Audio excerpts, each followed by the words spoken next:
नमस्कार, मी सुष्मिता आणि रोई रॉस कॉलनी अनगोलमध्ये येते.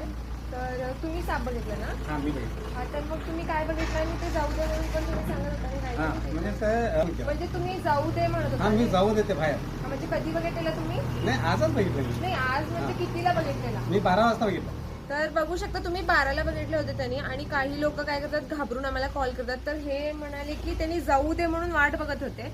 शकता ह्यांनी नाग म्हणतात. तर बघूया मी अंदाज पण माझा असं- अंदाज ते असणार. अंदाज. हा, तरी नाग असून त्यांनी जाऊ दे म्हणत होते, ही मोठी गोष्ट आहे. वेनिमस स्नेक असून जाऊ दे म्हणून त्यांनी गप्प बसले होते.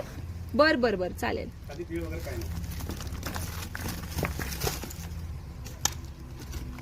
तर दगड हलवल्यावर तो बाहेर सुद्धा येईल किंवा दुसऱ्या साईडनं बाहेर जायचा प्रयत्न करेल. हा, आहे आहे आहे. हो, तर ह्यांनी बोललं ते बरोबरच आहे, नाग आहे म्हणून.